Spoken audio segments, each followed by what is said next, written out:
drama in my burger. And I because of this, I almost started eating the bacon. Just because to me, it wasn't even a burger yet. Until I closed it, it's not a burger. It's just bits that you can snack on. Bits that I can eat. And I got a knife and fork. I might just start doing that. And then I was like, no, I'm going crazy. I'm eating the bacon freehand. The fries are in there. What is this? They gave us too many fries, and the presentation was not as good as it could be because there were too many fries. They were spilling over into the both halves of the open-faced burger. Yeah. If you're going to give us that many fries, just close the burger so you have room for all these fries. Yeah. That would have been an easy fix. Yeah. But I did like the burger overall once I made the burger. I enjoyed it. It was a little greasy at first. Oh, you found, yeah. Yeah. And they only supplied us with wet napkins. Yeah. Which you want to get into these wet napkins? Oh yeah, clearly I do. Yeah. Did you used it in the end? I did use it in the end. I was saving until the end because I could tell. So it was a little rolled up tube, basically, in a little plastic package. Once you open it up, you could unfurl it. It was like a little wet towel.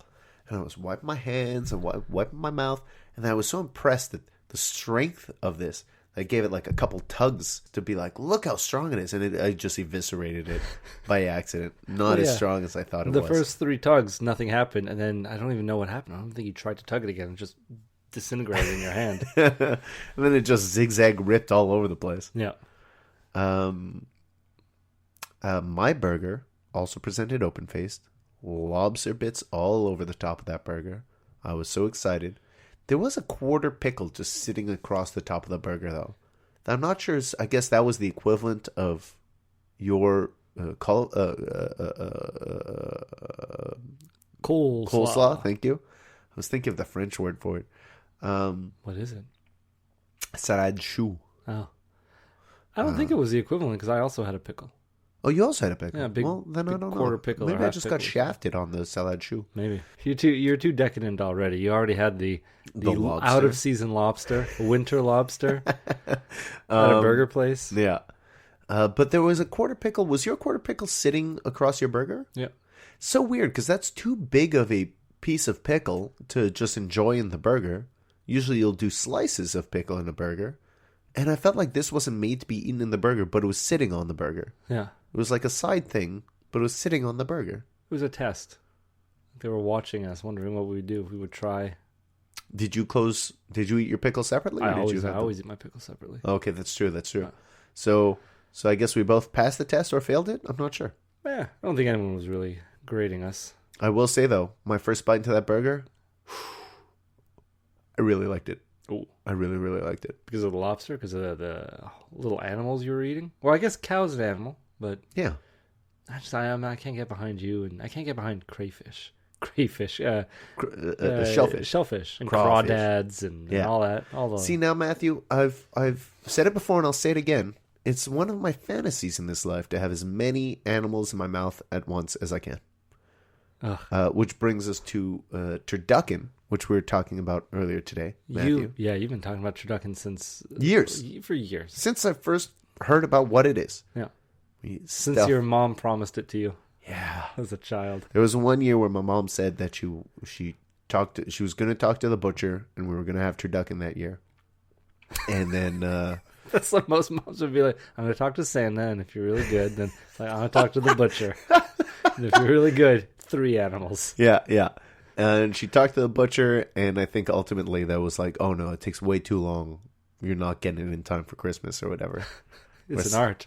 Yeah. Well, the thing is, you got 3 birds that you need to debone, stick into each other, and then probably put stuffing in there. Okay, explain to me this process and what the birds are. So a turducken, you've got a turkey.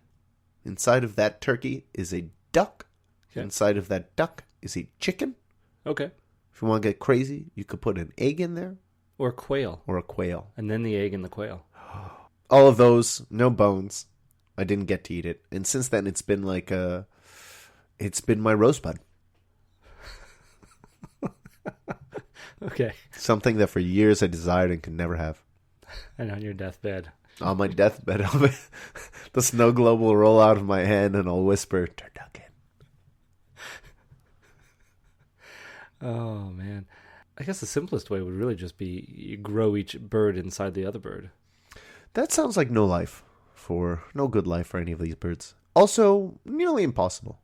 Through feeding tubes, and you don't Can need we light. take all? Also, you have to take the bones out of all of these birds. Well, no, the bones are only so you could fit it into the other bird because the opening is Well, so also small. so you could easily cut through all these animals and eat them. Oh, I guess so. So we want to get all the animals in each bite. Yeah, but you were talking about how you were eating whole animals before. Bones and all, shells and all. Yes, when we were talking about lobster, Matthew said that you don't like shellfish, and I asked if you had ever eaten soft-shell crab, then realized, no, of course you're not, because you don't like shellfish. Yeah. And yeah, I've eaten soft-shell crab. I think I was in like Maine or Massachusetts or something. And we went off into this like restaurant in the woods. It seemed like far off the beaten path, and it was like this seafood restaurant, and I had soft shell crab, like the neighborhood, the guy who brought us there.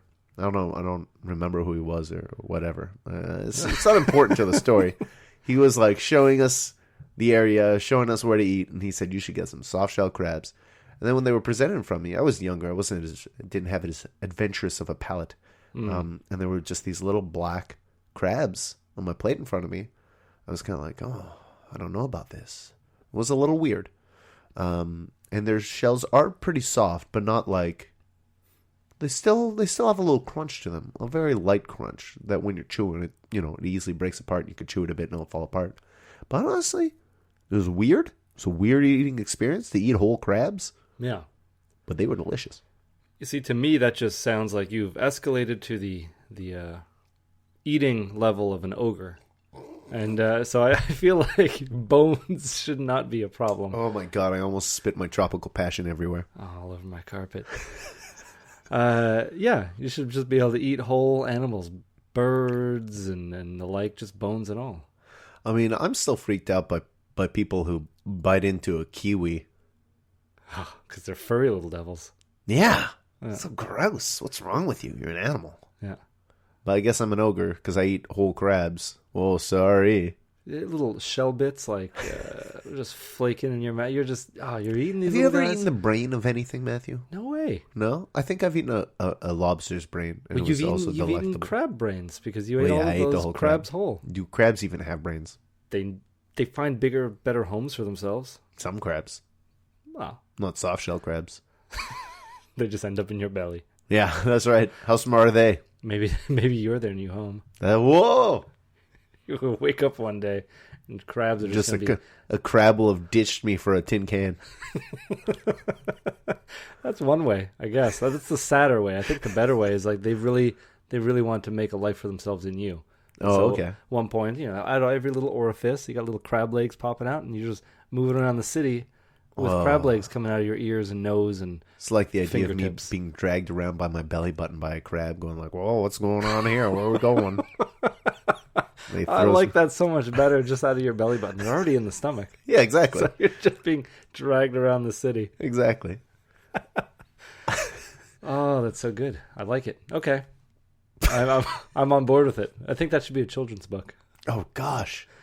Do I? And then like, what do I get? Because I need to be cast aside for a bigger home. Because presumably they've been growing in my stomach for years, right? Yeah, they've grown much bigger than regular crabs. Yeah. So if their current home is me, what do they discard me for? Like a dumpster or something?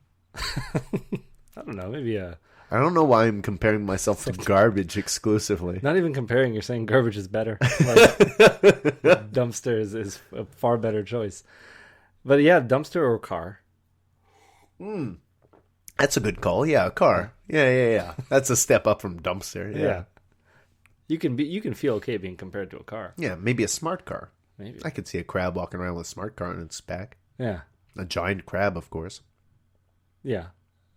Giant car, giant crab, giant brain. Maybe it's just driving that car. Whoa! Crab people. Smart That's the car, start of it. Smart crab.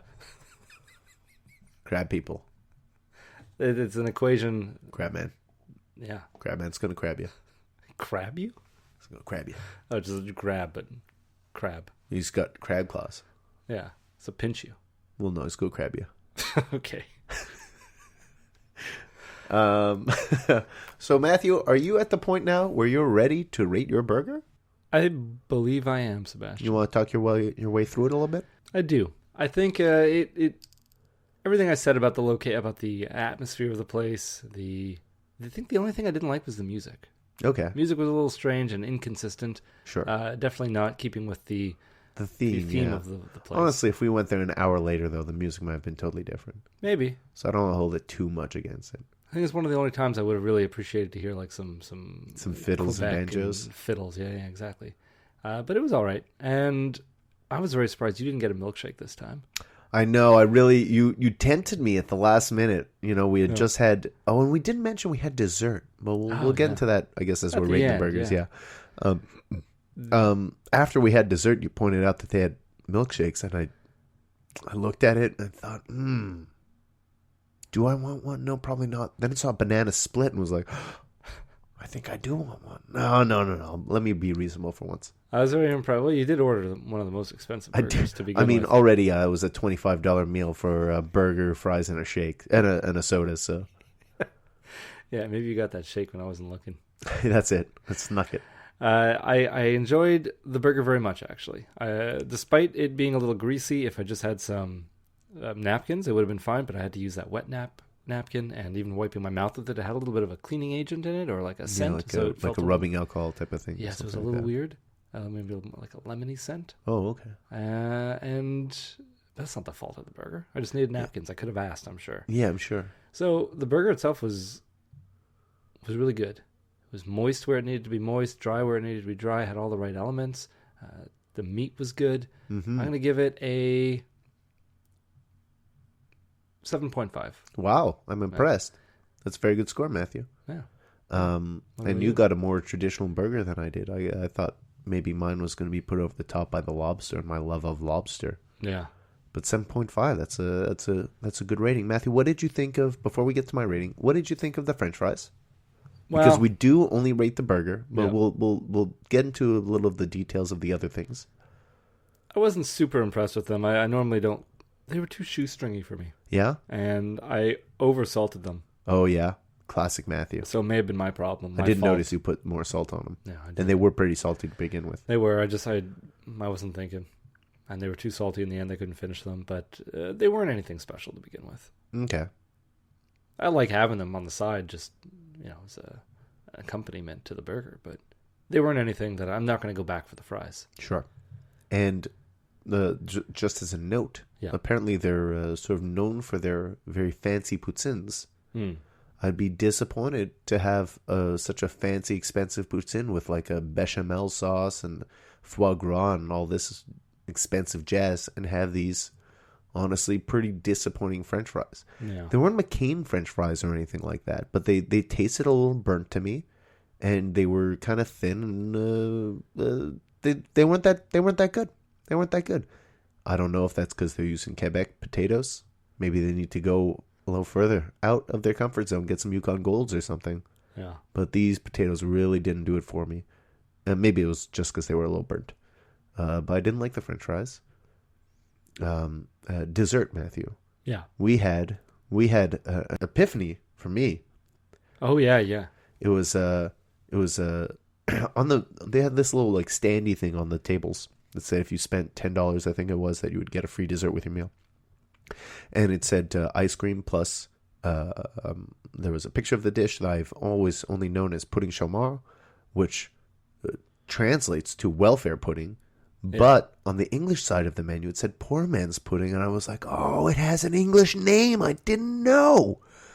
That wasn't welfare pudding. Wasn't welfare pudding. Yeah, exactly. I just always directly translate it, but was like, that can't be what it's called. And so I thought it was like maybe some kind of bread pudding or something. But yeah, poor man's pudding.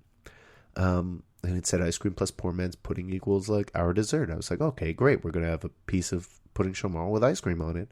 Oh no. It was ice cream mixed with pudding chômeur on an ice cream cone. Yeah. Matthew, how'd you like your dessert? I liked it. It was free, essentially. Because it was pretty free, so I liked it a lot. If you spend over $10, dessert's on them. I like that, yeah. And And it's not like it's expensive. It's a cheap little ice cream cone, a little bit of ice cream, and poor man's pudding. So they're not breaking the bank on it. No, but it's just what you need. Yeah. Just what you need. And it was... On a cold winter's